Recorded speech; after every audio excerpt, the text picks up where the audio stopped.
Peter Stepanovich also ran by a couple of times to see his father, but to my misfortune, I was absent both times. He visited him for the first time on Wednesday, that is, only on the fourth day after that first meeting. And even then on business. Incidentally, the settling of accounts for the estate was concluded between them in some unseen and unheard way. Varvara Petrovna took it all upon herself and paid for everything, acquiring the little piece of land, to be sure, and Stepan Trofimovich was simply informed that it had all been concluded, and Varvara Petrovna's agent, her valet Alexei Yegorich, presented him with something to sign, which he proceeded to perform silently and with extreme dignity. Speaking of dignity, I will observe that I hardly recognized our former old man in those days. He behaved as never before, became surprisingly taciturn, did not write even one letter to Varvara Petrovna from that Sunday on, which I would consider a miracle, and above all, became calm. He had settled upon some final and extraordinary idea which enabled him to be calm. One could see that. He found this idea, sat and waited for something. At first, however, he was sick, especially on Monday. An attack of cholera. He also could not do without news all that time, but whenever, leaving facts aside, I moved on to the essence of the matter and voiced some suggestions, he would at once begin waving his hands at me to stop. The 2 meetings with his boy still had a painful effect on him, though they did not sway him. On both days after these meetings, he lay on the sofa, his head wrapped in a handkerchief moistened with vinegar, but he continued to remain calm in the lofty sense. Occasionally, however, he did not wave his hands at me. Occasionally, it also seemed to me that the mysterious resoluteness he had acquired was abandoning him, as it were, and that he had begun to struggle with some new tempting flood of ideas. These were just moments, but I make note of them. I suspected that he wanted very much to come out of seclusion and declare himself, to put up a fight, to wage his last battle.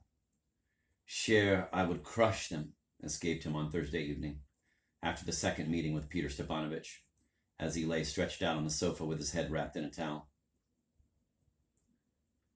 Until that moment, he had not spoken a word to me all day.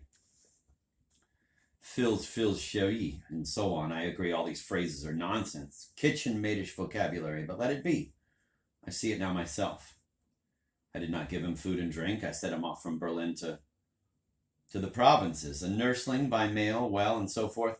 I agree, you did not give me drink, he says, and sent me off by mail, and here, on top of that, you've robbed me. But wretched man, I cry to him, my heart ached for you all my life, even if it was by mail. He laughs. But I agree. Say it was by mail, he ended, as if in delirium. Passons, he began again 5 minutes later. I don't understand Turgenev. His Bazarov is some sort of false character who doesn't exist at all. They were the first to reject him as having no resemblance to anything. This Bazarov is some vague mixture of Nosdrov and Byron. C'est la motte. Look at them attentively. They cavort and squeal with joy like puppies in the sun. They're happy. They're the victors. Forget Byron. And besides, how mundane. What kitchen-maidish, irritable vanity. What a trite little desire to cause a sensation around his name without noticing that name. Oh, caricature. For pity's sake, I cry to him. But do you really want to offer yourself to people just as you are, in place of Christ? His smile is somehow strange. His mother didn't have such a smile.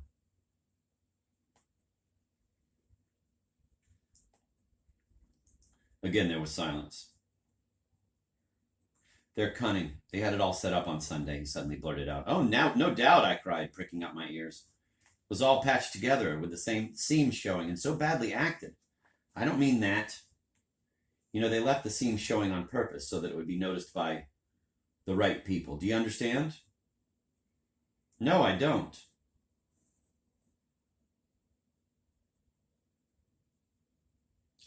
I'm very irritated today. But why did you argue with him, Stepan Trofimovich? I said reproachfully.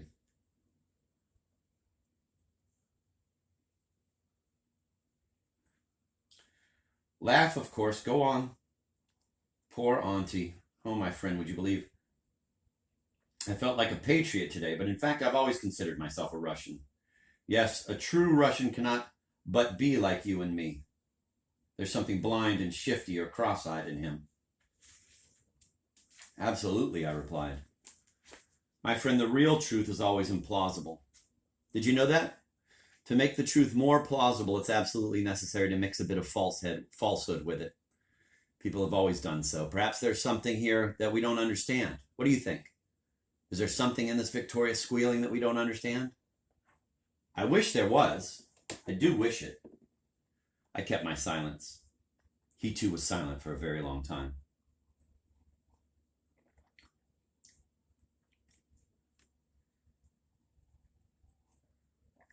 They say that the French mind, he began babbling suddenly as if in a fever. But that's a lie. It has always been so. Why slander the French mind?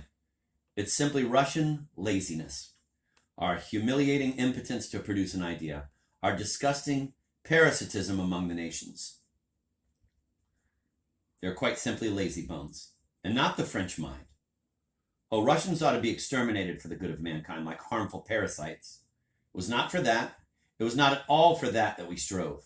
I don't understand any of it. I've ceased to understand. But do you understand, I cry to him, do you understand that if you have the guillotine in the forefront, and with such glee, it's for the sole reason that cutting heads off is the easiest thing, and having an idea is difficult? You're lazy. Your banner is a rag, an impotence. Those carts. Or how does it go? The rumble of carts bringing bread to mankind is more useful than the Sistine Madonna, or however it goes. Some stupidity of that sort. But do you understand, I cried to him, do you understand that along with happiness, in the exact same way and in perfectly equal proportion, man also needs unhappiness? You're tossing off bon mots here, he says, while pampering your members on a velvet sofa. He put it more nastily. And note our new custom of familiar speech between father and son. It's very well when the two agree, but what if they're quarreling?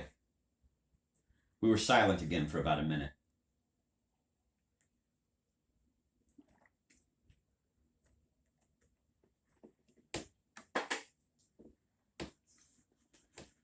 Cher, he suddenly concluded, rising quickly, do you know that this will most certainly end with something? That it will, I said.